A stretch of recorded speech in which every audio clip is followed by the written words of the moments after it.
Hi, good morning, everyone. I hope your week is going relatively well. You're enjoying this little change in the weather of the last couple of days.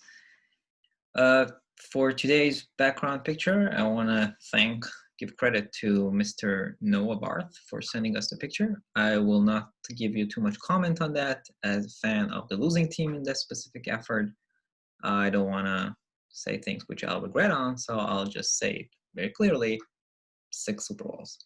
That's it, and then we'll move on.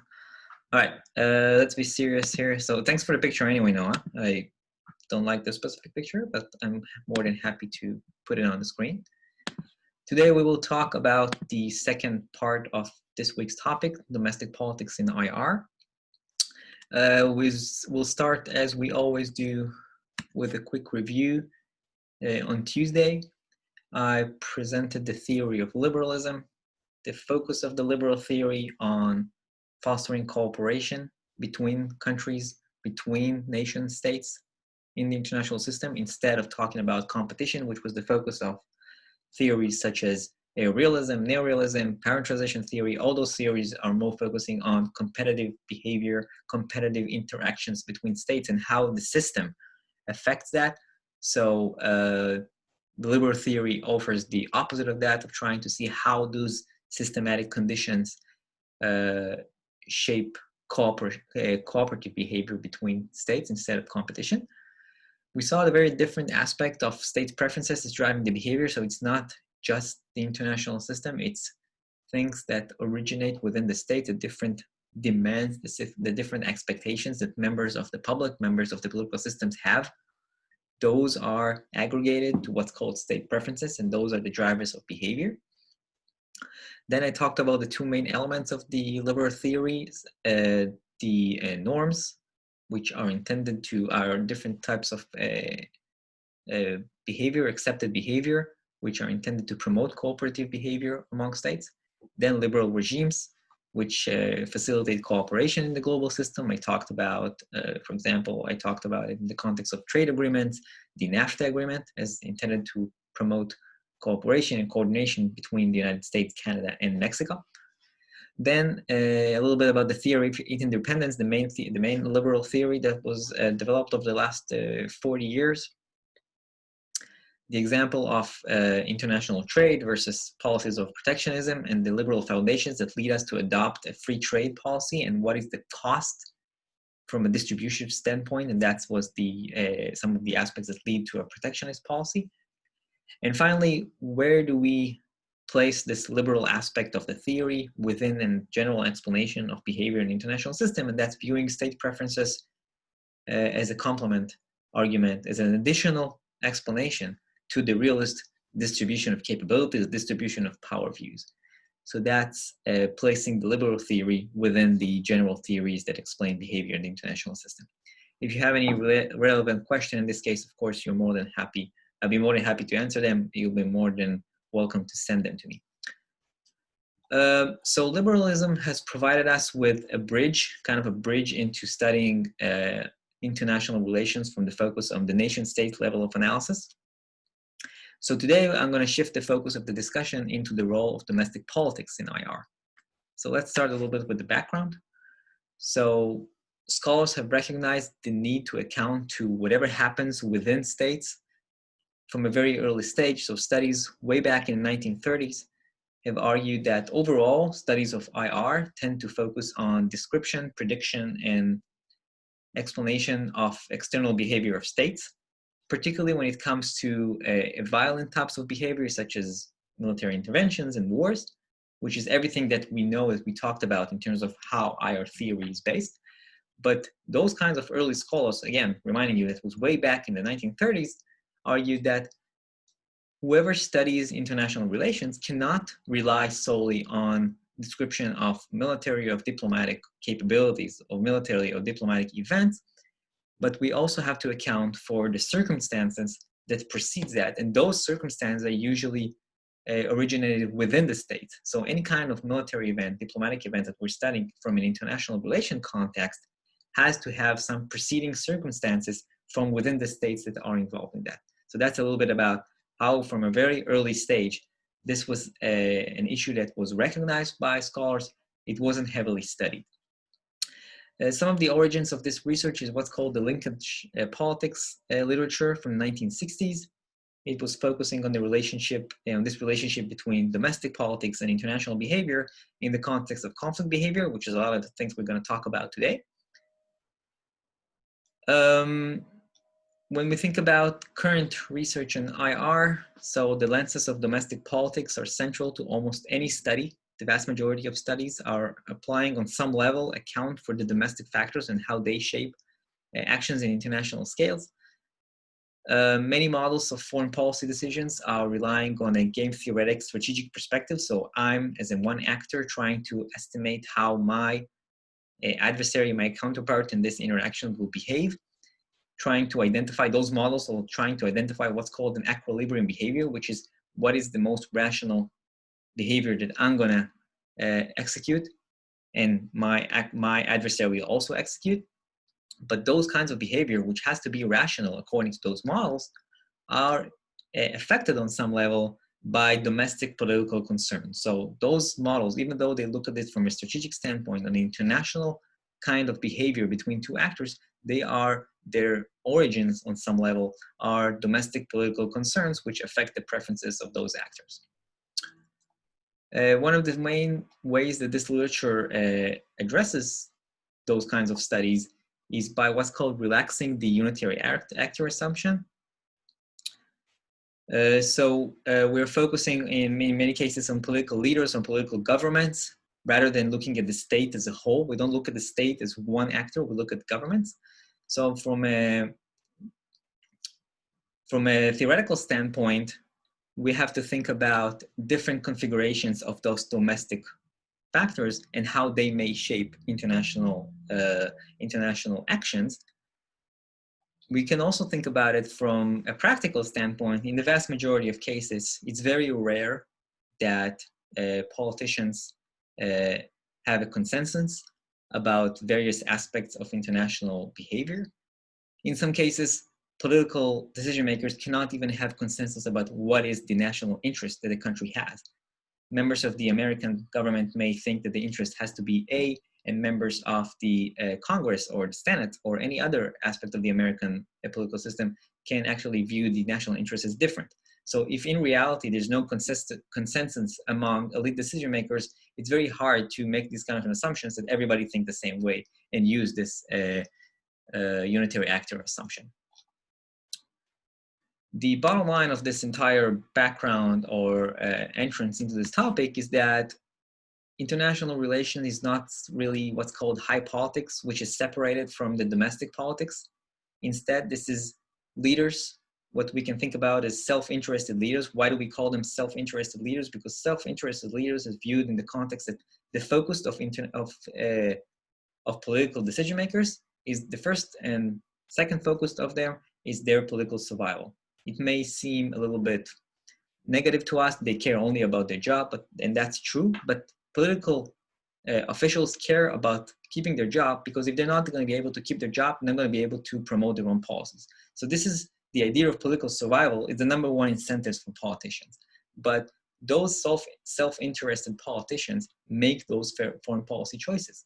And political institutions, from different types of political institutions, we're going to talk about that, systematically shape those kinds of foreign policy choices. So domestic political institutions shape the choices that political leaders are making, trying to survive in office, and those have an effect on the international environment. So that's the bottom line we have to understand today.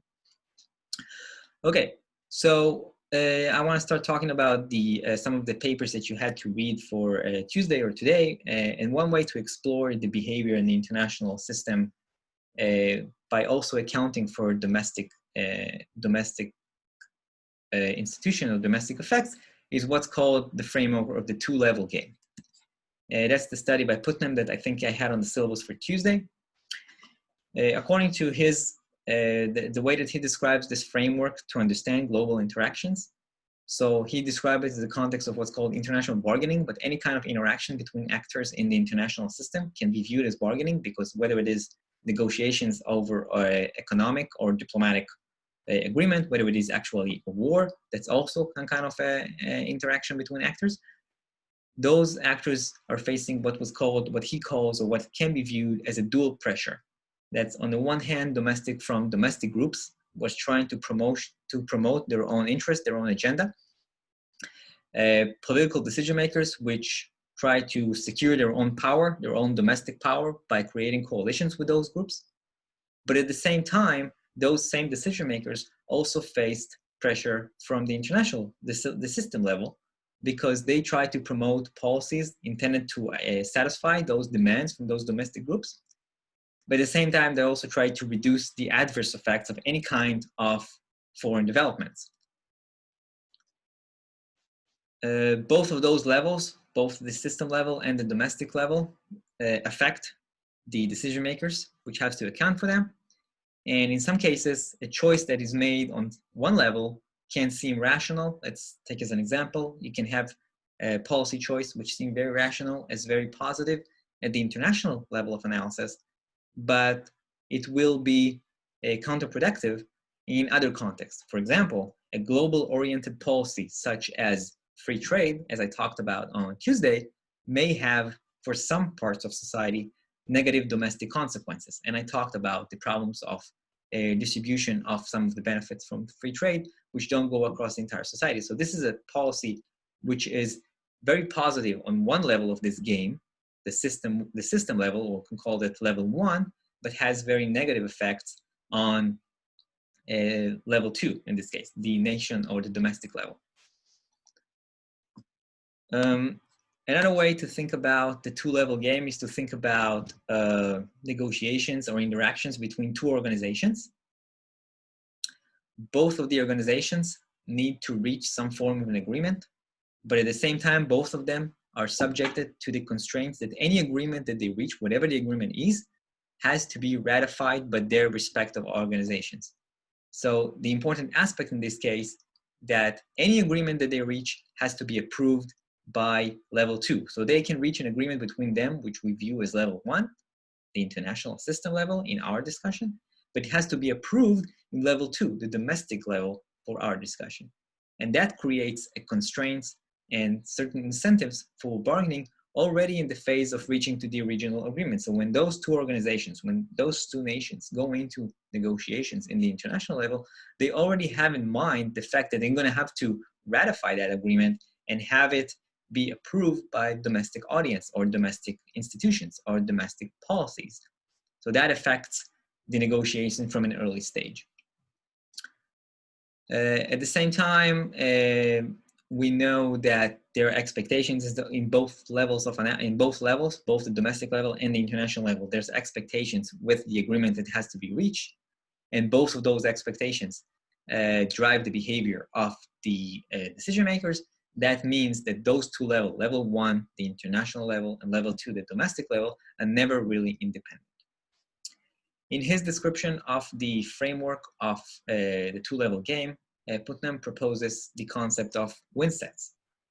Win sets is the list of all possible level 1 agreements that can be reached and will be acceptable to level 2 members. So all the possible agreements that can be agreed upon at the international level and assuming that those agreements can be approved by the domestic supporters of it, those are all the options that go into the win set. There's two important aspects related to win set. First, the larger the win set, the more likely it is that negotiation will be successful, because the more options you propose, the more likely it is that you can find a solution eventually and find an accepted bargain on both sides of this discussion. The second point is that the relative size of the win sets of the domestic audience or the domestic level will affect the distribution of the joint gains in the international negotiations. So the larger the domestic win set, the more options that are available for decision makers that negotiate at the international level, the more easier it is for them to deal with their counterparts and actually reach an agreement. So this is important in that case, and how many options are available to the decision makers which in a bargain in the international level based on the size of the win set and based on some factors that are related to level 2, the domestic level. Now, according to Putnam, there are three sets of factors that are crucial in determining the wind set. Some of them I've already mentioned here in this discussion now. So first is the distribution of preferences and power in level 2. Level 2, reminding you again, this is the domestic level. First of all, if the costs for a failure to reach an agreement are low, then the wind set, the possible list of options to raise in the negotiations, is likely to be smaller, because the alternative of failure to reach an agreement is just remaining in the status quo. So in many cases, those kinds of actors prefer to remain in what they are familiar with, the current situation, the status quo, than just to engage in a new agreement. So if the costs are not that high, then we're more likely to stay where we are, and the possibility of reaching an agreement is lower. Another related factor to this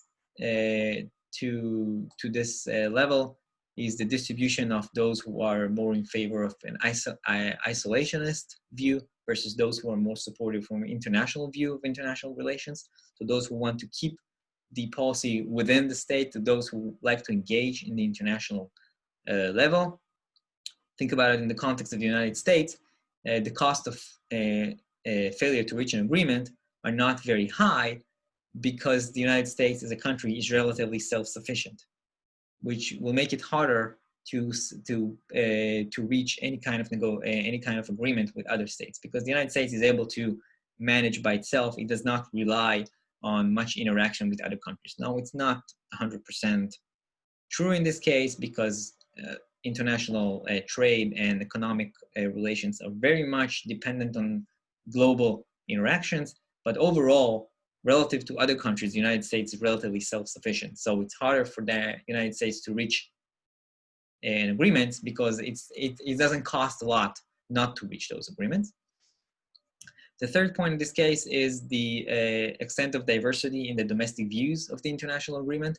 The more diversity that exists between domestic actors, the more likely it is that the agreement will face criticism from different types of criticism. So it can be viewed as too restrictive of an agreement. It also can be viewed at the same time as too loose. For example, the Versailles Treaty that was reached at the end of the First World War was seen as both too harsh on the defeated powers led by Germany, as well as too lenient on the defeated powers led by Germany.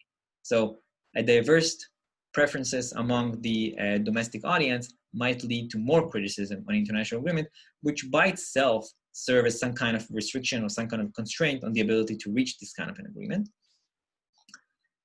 Finally, the more issues at stake, the more issues at stake, the more complex it is to actually reach an agreement, and it's more likely that it's harder to actually resolve those kinds of international bargaining situation if there's more than one issue that has to be settled on. So that's the first set of factors. Second is the political institution level 2. The political institution in the domestic level matter for the size of the wind set and the possibility of reaching an agreement. So in this case, the political institutions relate to the procedures for ratifying the agreement in a domestic level. The more complex and diverse those procedures are, the wind set is likely to be smaller, which means, again, harder to reach an agreement, harder to settle the bargain. Think about it in the context of the United States.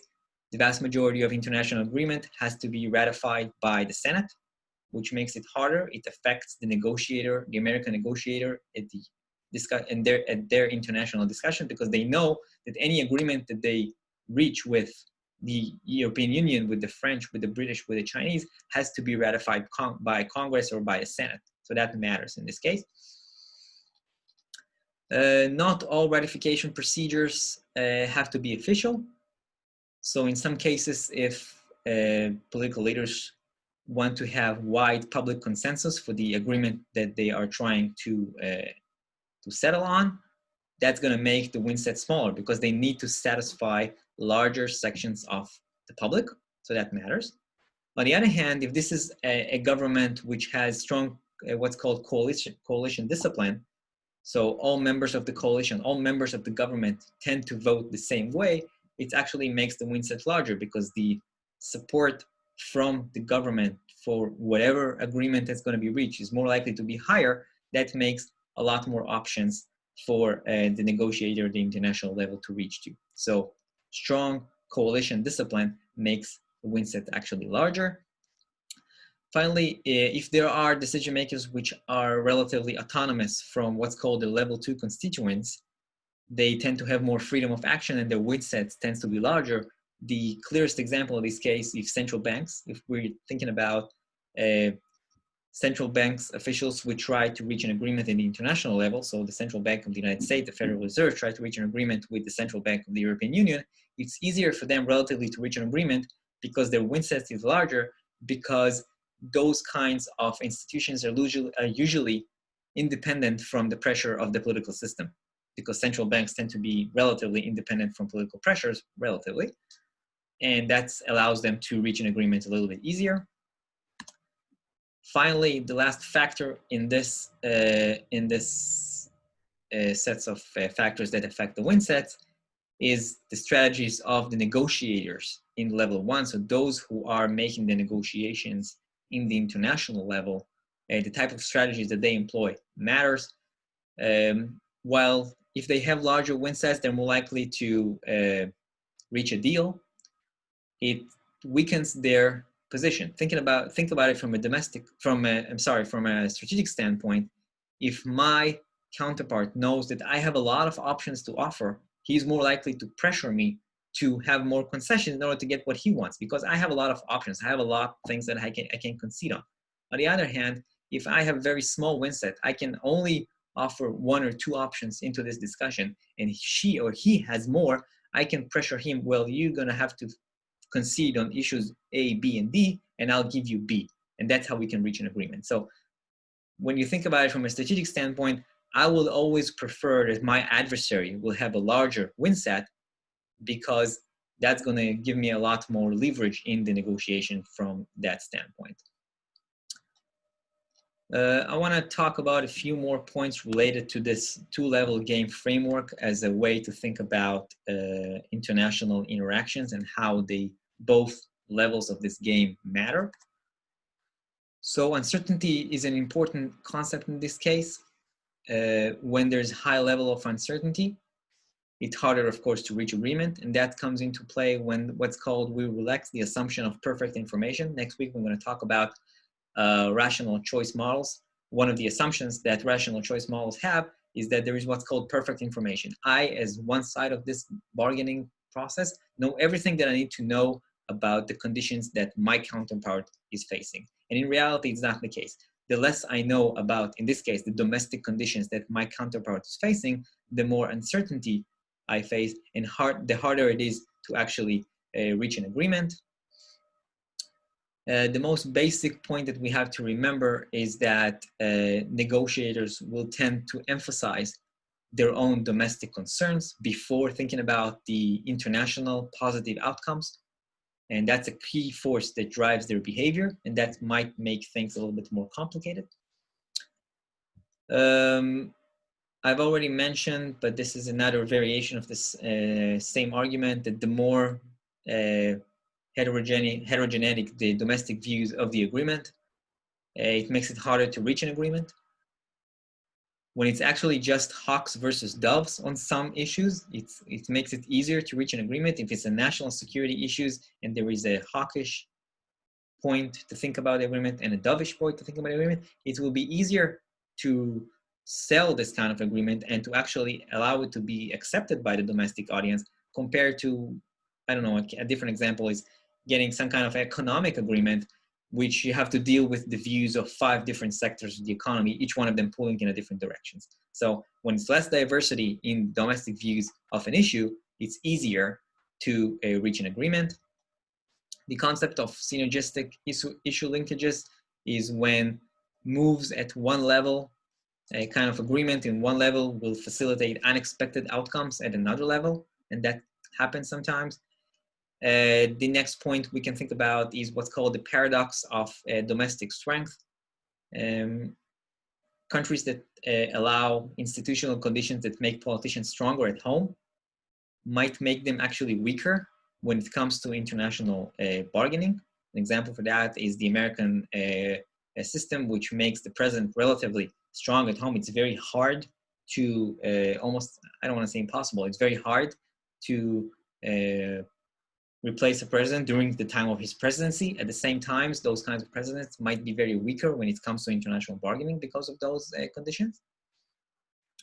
Finally, and this is maybe the last point that you have on this slide, is kind of an overall description of this framework, is that it is very important for political leaders to account for international events such as international threats, international negotiations, but all those are being addressed by having an eye towards their domestic audiences, their domestic supporters, and that shapes their behavior. So we have to remember that.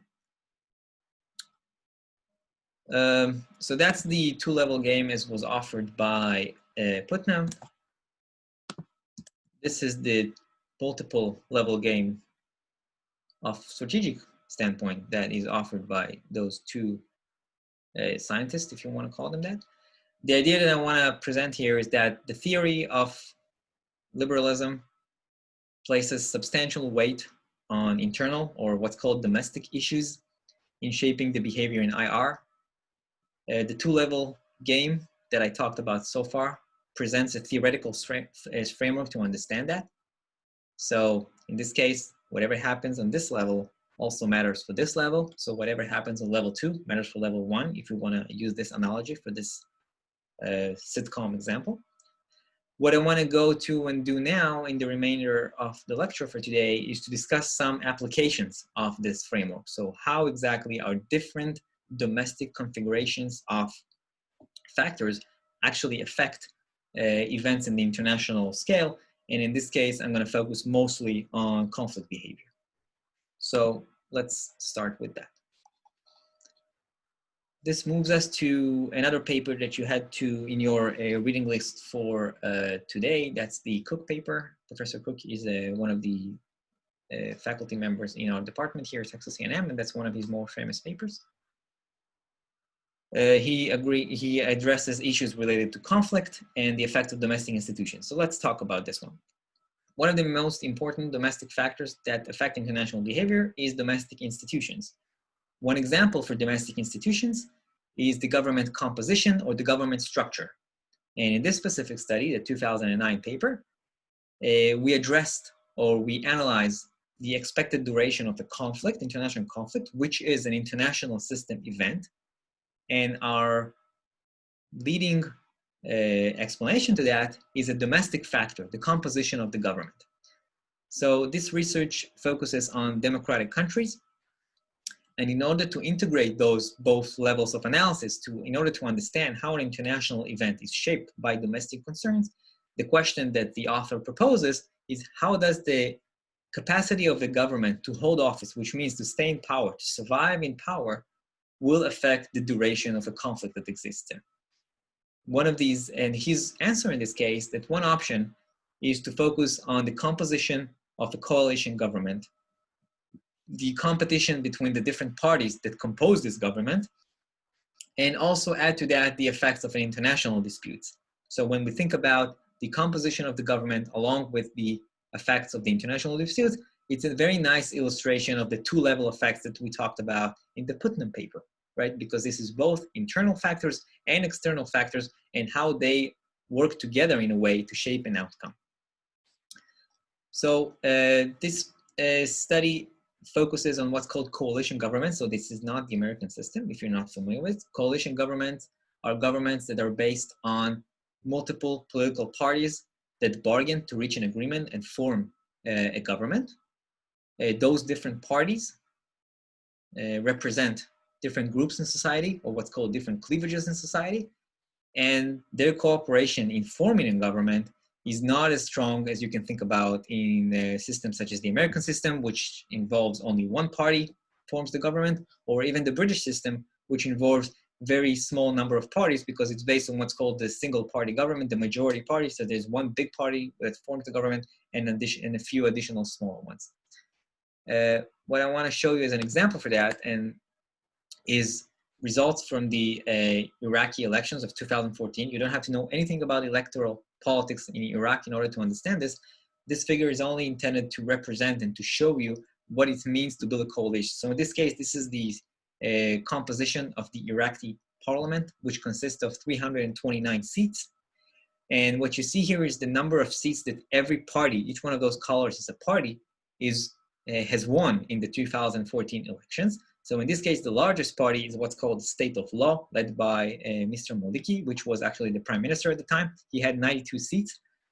What coalition governments actually are is that parties has to reach a minimum number of seats to have a majority in the parliament, so they will be able to survive. So for example, in this case, this is the Iraqi example. In this case, the State of Law party has to bargain to reach an agreement with other parties here, other colors in this figure, to have a specific number of seats in the Iraqi parliament in order to form a government.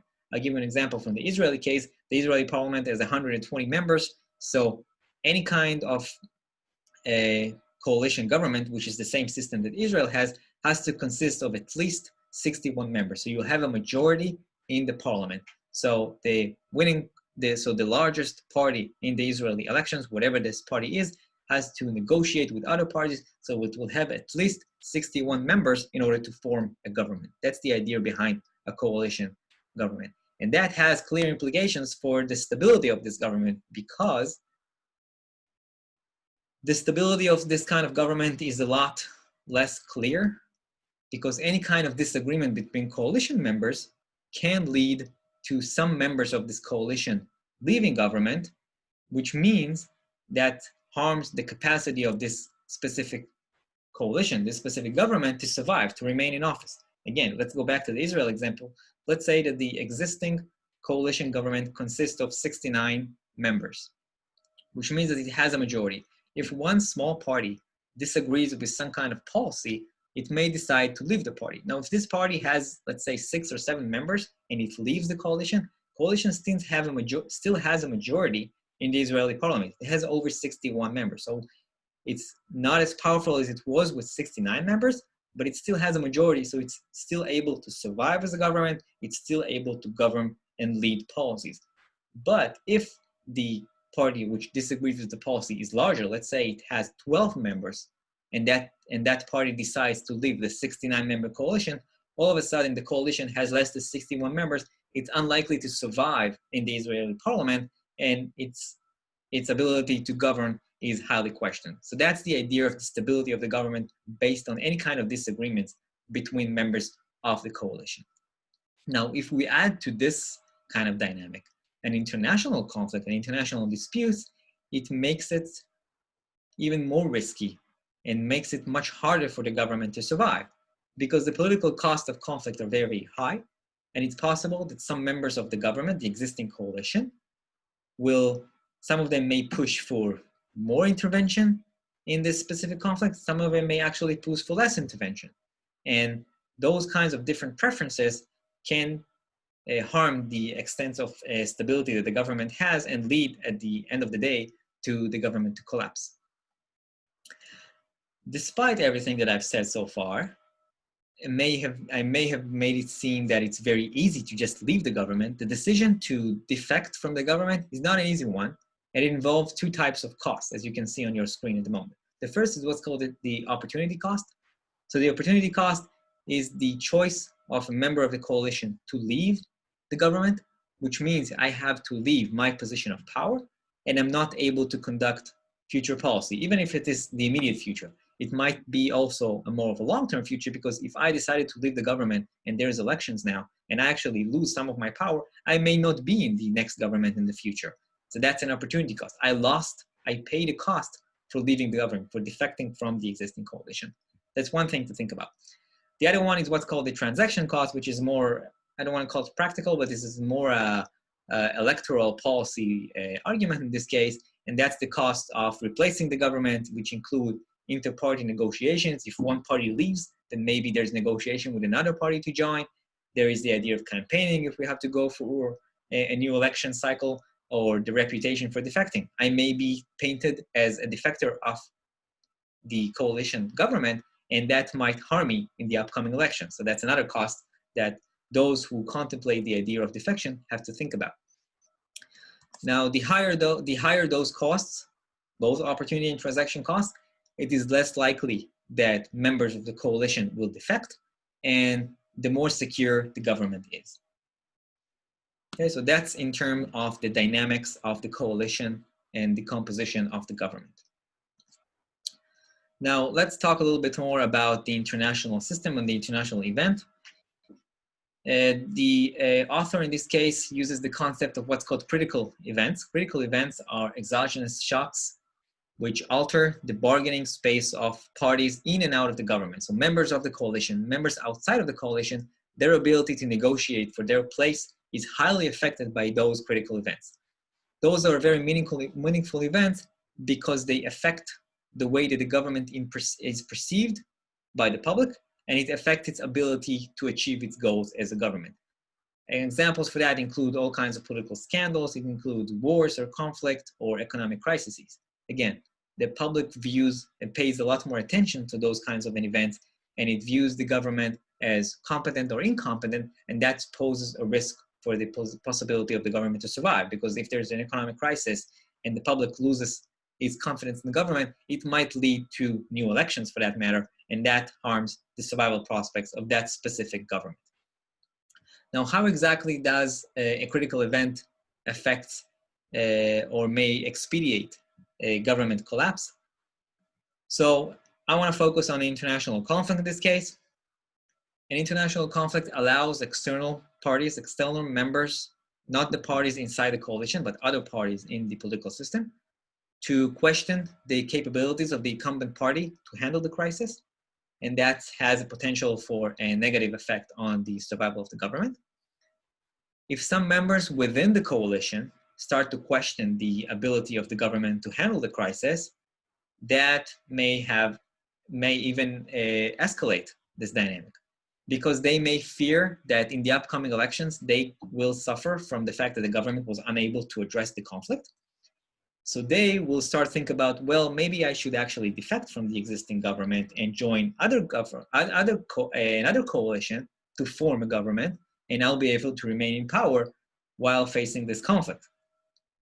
So that means that members of the coalition start to think about alternative configuration of the government, which allow them to stay in power. But overall, that means that the stability of the government and the prospects of its remaining in power are lower. The bottom line of this entire idea, the combination of the different configuration of government coalition, along with the effects of international conflict as a critical event, means that government will work very, very hard to prevent any kind of event, such as the international conflict, from becoming a critical event, which means in the conflict context, we'll try to shorten the conflict so they will not become a critical event. Now, the behavior of the government trying to shorten the conflict is highly dependent on the government composition, which means, again, the government structure. Governments which are weaker in the context of foreign policy and international security face greater risk of removal facing an international conflict. And those governments are more likely to settle and end those disputes or those conflicts quickly. And I want to talk now a little bit about different factors which affect this kind of dynamic. So the primary factor, again, in this case, is partisanship. So there's a lot of research in an area that's called valence theory, which shows that left-wing governments are less hawkish and are viewed as less competent in dealing with security affairs compared to right-wing governments. So that's one factor that matters here. It also matters the structure of the government, whether it is a majority type government, which again provides a lot more stability compared to coalition governments. Another factor we have to think about here is the diversity of ideologies within the coalition, because if there's a lot of diverse ideologies within the coalitions, that means if those members of the coalition have a certain ideology and there's other members outside of the coalitions which share those ideologies, it might mean that some members of the coalition will prefer to join members of outside the coalition and form an alternative government facing an international conflict, and that's because they share the same ideology. So the more diverse the extent of ideology within the coalition, it matters for the survival prospect of the government. Finally, and that matters regardless of the type of structure we're talking about here, and that's the timing of the elections. The closer we are to an election, the more likely it is that the conflict is going to be shorter, because any kind of democratic leaders are not willing to risk the prospect of casualties, military casualties or civilian casualties very close to an election where they try to win an election and remain in power. So a little bit about what the author does. He uses a quantitative analysis. He uses data about almost 600 military disputes in the second half of the 20th century. Those disputes involve 20 democratic states from around the world. He accounts for different domestic and international indicators. So those domestic indicators include, for example, mostly the government composition, whether it is coalition government or other types. He accounts for the diversity of ideologies. I'm going to talk about it in a second, but I'll talk about some of the results. He also accounts for international factors which matter for international conflict. For example, the distribution of capabilities matters because countries which are stronger may have the propensity to fight shorter or longer conflicts. So it's not just accounting for domestic factors, in this case, the composition of the government, it's also accounting for international factors. So one of them, as I said, is the distribution of capabilities. Others include the membership in the alliance or sharing borders with another country. When you share a border with another country and you go into a conflict with it, it's more likely the dispute may last long because the conflict is very, very close to you. It's very, very important one. Finally, from a methodological standpoint, since the author addresses questions about the duration of the conflict, he employs what's called a series of models, which includes survival models, which account trying to estimate how different factors affect the likelihood of certain event. In this case, we're talking about an international conflict, is likely to survive, to last longer. That's the analysis. In terms of the results, so overall, he finds that left-wing governments tend to end disputes faster, which corresponds with some of the propositions that I talked about earlier. Left-wing governments tends to be viewed as less competent in terms of foreign policy. So they don't want to risk being viewed as incompetent and some members of this coalition defecting in order to form a different coalition, maybe with the right-wing party. So they tend to end conflicts earlier. What you see on this figure here is the results of the ideological diversity factor. The more diverse governments are from an ideological standpoint, the duration of the conflict tends to be shorter. The diversity indicates that the risk of defection is larger. The more diverse, again, the coalition is, the risk of defection is larger because members of the coalition may find similar ideologies with other members outside of the coalition, and they can form an alternative government. So it's making it more likely the government will try to end the conflict early to reduce the risk of defection from some member of the coalition. So what you see here again, that those who have a very high value of diversity, around 30 is the indicator here, their conflict, the extent of the conflict is a lot shorter compared to those who have a very low values of ideological diversity. Also, what I don't show here is that the study also finds the effect of international factors such as being part of an alliance or having a shared border with the other member that you're in conflict with. So that also matters. It's not just the domestic factors, in this case, the ideological diversity or the composition of the government, it's also the international factors. But this study, and that's my last point about this specific study, showing very nicely how domestic factors, how the structure of the government, the extent of members of the coalition, their ideological diversity, the structure of the institution matters for the international context in this case, and that's the duration of the international conflict.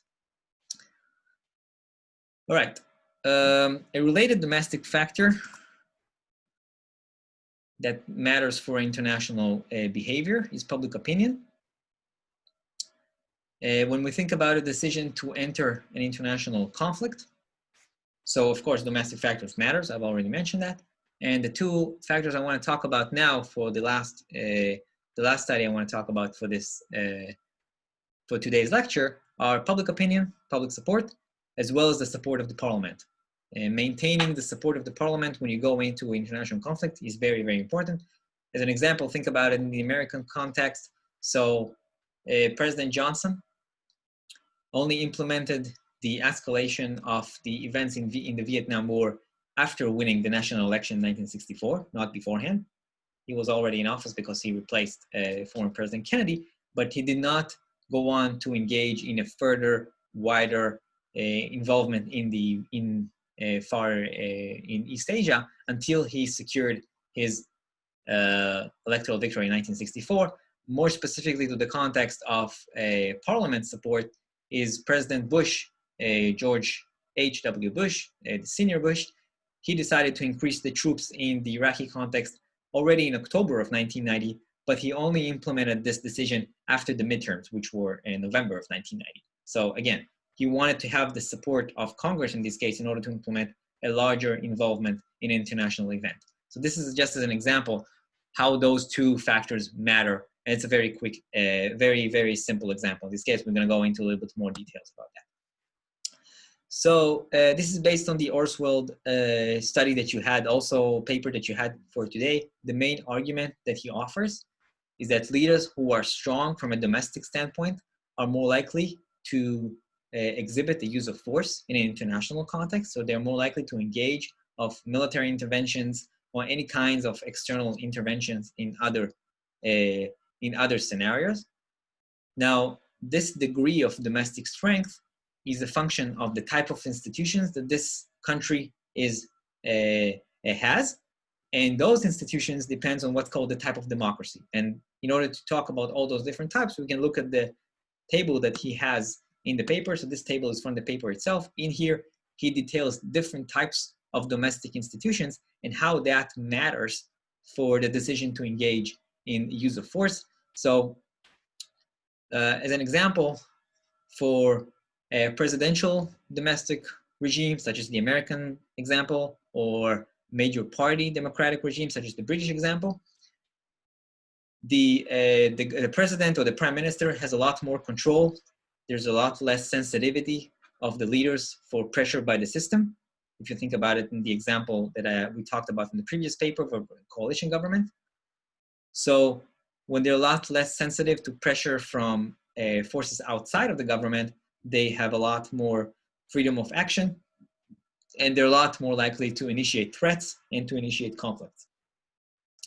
At the same time, those who are what's called domestically weak or coalition governments, as we talked about from the Cook paper, they're a lot weaker. Their risk of government collapse are much higher, as we saw from the previous study, which makes them less likely to engage in risky international behavior, such as conflict. Or if they are already engaged in conflict, they're more likely to end the conflict faster than other types of governments.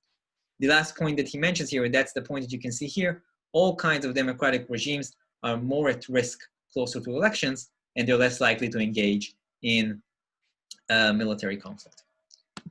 So the argument is some variation similar to the argument that Professor Cook had in his own paper, but the empirical testing that this specific study offers is different. And in this case, this author focuses on testing different cases. He compares the choices of the United States, the United Kingdom, and the French in using military force in two international contexts. The first is the Suez crisis in 1956, and the other one is the Bosnia crisis in 1995. So he adopts what's called the case study method, which means a more detailed analysis of a specific historical case in order to generate theoretical insights and hopefully to generate or to generalize from those specific findings. When you use more than one case, remember, if you remember from the first lecture, and it's not the first, the second lecture, after the introductory lecture we had, one of the things that I mentioned is case studies are great to study specific arguments, but they're very hard to generalize from. The more cases we use, it's easier for us to generalize. One more thing that those specific cases allow, and what the author does in this case, is he compares three different countries, three different democracies, the United States, Britain, and France. Each one of them has different types of political institutions. So the American is what's called the presidential regime. The British is a majority party regime, and the French is a coalition democracy. So those are different domestic institutions, but all of them face the same decision, the same context. All of them, for example, face the decision whether we want to use military force in Bosnia, yes or no. So the extent of variation that we have to account for is very small because we look only at one factor, the difference in domestic institutions between the French, the British, and the Americans. But it's on the same case, the case of Bosnia and the case of Suez. Now, I will talk in more detail about one of the cases before I go into this really last part of the discussion today. I want to stop for today's attendance words. So the attendance word for today is Texas. Texas is the attendance word. Okay. Stay at the end of the lecture, stay for a few more minutes to view it until the end, because I want to mention a couple more finer points about your attendance for this class. I'm going to go over that in a few minutes when I'm done with our topic. So I want to talk about one of those two cases that Orswell details in much more in his study, and that's the Suez crisis. So the Suez Canal is, if you are not aware of it, is in Egypt, Middle East. It was officially opened in 1869. It's an important connecting point between Europe and the Northern Hemisphere to the Far East. It is a connection between the Mediterranean Sea and the Red Sea. The Red Sea opens into the Arabian Sea over here, and then to the Indian Ocean and India, China, and all the countries in East Asia. It is 120 miles long. After the renovations that took place about 30 years ago, it's 180 feet wide and 33 feet deep. And according to some of the latest estimations, it allows the transit of over 1.1 billion metric tons of products from any type. So as you can see here from those pictures that I added, not just to give you some context, it's both commercial products as well as, in this case, a United States aircraft carrier, which passes through the canal. So that's just a little bit of background about the canal itself, if you're not familiar with it. So the crisis itself, Egyptian President Nasser has nationalized the Suez Canal on July of 1956. His immediate reason for that was the refusal of the Americans to finance what's called the Aswan High Dam project. Aswan High Dam is an important infrastructure project in the south of Egypt. There was also other reasons that led to this decision. Some of them related to his objection to other actions by Western countries, led by Israel, of course, and also his concerns or his desire to project more of Arab nationalism and Arab influence throughout the Middle East. So on the summer of 1956, he decided to nationalize and take control over the Suez Canal. The countries that are the main users of this canal, some of them, of course, include the United States, Great Britain, and other European nations, immediately protest on this decision. In August of 1956, the United States, Britain, and France convened an international conference of over 20 nations trying to discuss different solutions. They offered different diplomatic solutions. All of them were rejected by President Nasser. Israel was another actually actor in this interaction. Israel did not face only economic consequences based on this decision by the Egyptian president. It also faced what they viewed as a national security concerns. But if I come back for a minute for the map here, you can see Israel right here, right, very close to the Egyptian border. Israel has a small city here. It's called Elat. My wife is actually from the city. And it has a small naval base here. If Israel wants to move some of its naval forces from the base here in the Red Sea into its bases in the Mediterranean, if it's unable to use the Suez Canal, then it has to go over the entire Horn of Africa, which is a very long journey. And it's so the closure of the canal, actually, in a way, you can call it maybe in the more of a picturesque example, suffocates Israel from some level, and that represented a national security concern for Israel. So in October, Israel entered the Sinai Peninsula. I'll come back one more for the map here. This is the Sinai Peninsula here. The Israeli border is here. So Israeli forces that were on the border, the south border of Israel, entered the Sinai Peninsula all the way through the canal. They took control over the peninsula and over the canal, and then handed over this control to the British and the French, which is based on a secret agreement which was decided earlier. The United States did not have direct intervention in this crisis, but they exerted a lot of pressure on all the participants, Israel, France, and the United Kingdom, as well as the Egyptian, to reach a ceasefire, which was agreed upon in early November of 1956. So that's a little bit background on the conflict itself, on the crisis itself. I want to talk about the two domestic factors which are the focus of our small discussions here. First is public opinion, how that affected the decision by those three democracies, the United States, British, and the French, to engage in this specific conflict, and then look at the different domestic institutions. So from a public opinion standpoint, I'm going to give you some information related to public opinion polls about this topic. So in the American public opinion viewed the Middle East and the Suez crisis itself as very important. But over the summer of 1956, around September, only about 50% of respondents for various public opinion polls were actually supporting a military intervention. So that's a very not here, not there type of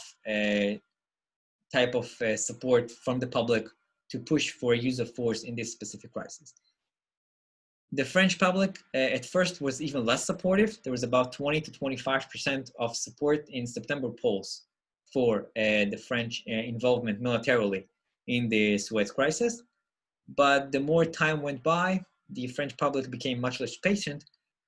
A lot of it was a function of the fact that they view this crisis as linked to other events that the French faced in the Middle East or the larger Arab world, and that was the civil war that has been raging in Algeria since 1954, and the French has also direct involvement there. So any failure to address the conflict in Egypt and the Suez crisis was viewed as another example of failure of the French policy in Algeria. So that mattered for the public, which started to exert more and more pressure for a larger intervention in the Suez crisis. In terms of the British public, also lower numbers of support, very low numbers of support, about 30% support for a military action in the case of the Suez crisis in September of 1956. So the public opinion is not a very strong factor that we can think about as shaping the decision by the decision makers in all those countries about how to address the crisis in the Suez crisis in that time. Instead, I want to talk now about the different domestic institutions. Let's start with the American case. The height of the crisis was October of 1956, less than a month in the 1956 elections. First of all, I would very much be happy if we were able to adopt these kinds of stickers also for the current elections. It's going to be interesting how they're going to call those candidates. It might be an interesting question. But again, coming back to our case, the 1956 elections were very close to when the crisis took place. President Eisenhower was unwilling to risk the prospect of military casualties by having a direct military involvement in this kind of crisis, especially when he wasn't confident that he'll be able to succeed in the mission and not generate a lot of costs. He also was concerned about the fact that the Congress at the time was dominated by the Democratic Party, and he didn't think it was likely that he's going to get support from the Congress to engage in military involvement so close to the elections. So there was a lot of pressure from the domestic institution in the United States not to get involved in the conflict, which allegedly were major factors that led to this decision by President Eisenhower not to intervene directly, but only to exert a lot of domestic pressure on, diplomatic pressure on those that did make the intervention in order to stop the violent clashes at the time. The French, which you see here, that's the only good pictures I was able to find. This is French soldiers in the Sinai Peninsula. The French Prime Minister reminding you again that the composition of the government there is a coalition government. So there was a very fragile coalition, which at first made the decision to engage in a military action very unlikely. But the pressure from the public, the risk of defection from members of the coalition itself, similar to everything that I talked about from the previous study. And because the government will seem incompetent in dealing with this specific crisis in Suez, made it much harder to keep delaying the decision for a direct military intervention or direct use of force by the French government in this specific crisis. So the domestic institution in this case made it a lot harder for the French prime minister to decide, or the French president, not to intervene in this specific conflict. From the British standpoint, what you have here is this gentleman here on the top left corner. This is Prime Minister Anthony Eden. The structure of the British government gave the prime minister much power in executing the decision to go to war. So he had less pressure from forces outside of his government. But in this specific case, Prime Minister Eden faced a lot of internal pressure for his early decision not to respond. So when early on in the summer he decided not to respond to what was viewed as an Egyptian aggression, he got a lot of criticism within his own party. So he faced a lot of pressure in this case also to go for the use of force in this specific crisis, but this time the pressure came from within his own government. And that's provided us with a very interesting discussion, or a very interesting distinction between the French and the British in terms of the decision to engage in the use of force in this crisis and the effect of domestic factors. Because for the British, they delayed their decision to use force because of concerns from their own backyard, so pressure or criticism from within their own government, as well as pressure from the United States not to intervene militarily. The French, in this case, were more concerned about the prospect of actually engaging in a military action, but failure to actually gain accomplishments in this specific action, and that's going to backfire also with everything that's happening in Algeria at the time. So those are just different types of domestic concerns that those governments face in their decision whether they want to engage in the use of force in order to resolve the specific crisis or not. Now, eventually, the Israeli action kind of solved the problem for both the British and the French, because once Israel was involved militarily in this conflict, the British as well as the French were required to intervene in order to resolve the crisis. So in a way, it helped them to make this decision. But what this case provided is a very nice example to show how different types of domestic factors, in this case, it was mostly domestic institutions, led to different types or had different effects on the decision to engage in an international event, in this case, the international conflict, to resolve the Suez crisis. Okay, so a few more studies if you're interested in reading about the effects of domestic politics. Some of them are addressing elections and conflict behavior. Some of them are focusing more on economic policy and international cooperation. Finally, I want, as I promised, last 2 minutes to talk about the attendance issues. So if you went into the grade center in eCampus, you're able to monitor your own attendance. 2 points I want to make related to that, because I got some emails from some of you asking questions about it, and I want to clarify that. First of all, because the university has moved the deadline of dropping and adding courses to the end of August, I started counting your attendance only from the first lecture on September 1st. So any lecture that you send me the attendance for starting from September 1st until today will be counted as part of your attendance grade. So that's number one. Number two, I'm updating those attendance scores every weekend.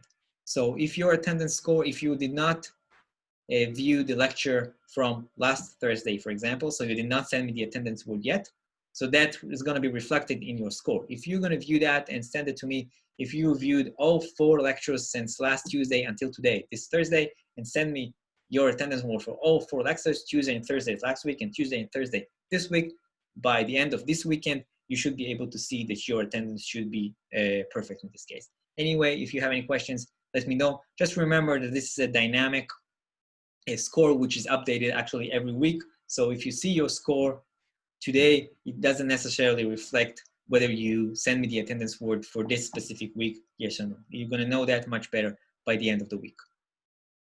that's it. That's the topic that I had for today. If you have any questions related to that, of course, you're more than welcome to send me any emails or to come to office hours and join me. And I will see you all next week. That's it. Have a great weekend, everyone.